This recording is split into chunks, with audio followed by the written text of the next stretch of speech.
Kejayaan adalah suatu perjalanan, bukan destinasi. Selamat datang di Seni Pasar Modal Channel. Tempat edukasi mengenai pasar modal dalam mengungkap dinamika maupun retorika yang terjadi di pasar modal dalam sudut pandang seni. Pada hari ini, kita akan membahas mengenai jenis investasi yang cocok untuk pemula. Oleh karena itu, sebagai pemula, kita harus mengetahui dulu investasi berdasarkan jangka waktu, yaitu jangka waktu pendek dan jangka waktu panjang.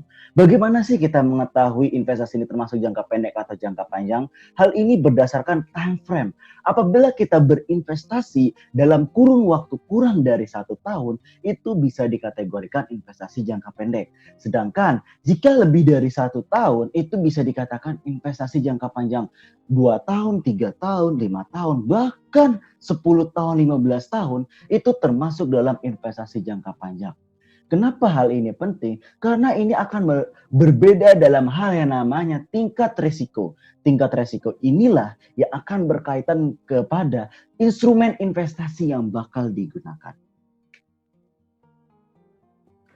Jenis investasi untuk pemula.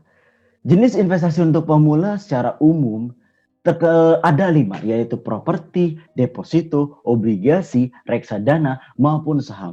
Dari masing-masing ini, itu mempunyai tingkat risiko masing-masing yang akan kita bahas pada materi berikutnya. Tapi secara umum, dari kelima inilah yang biasanya pemula terjun langsung ke dalamnya.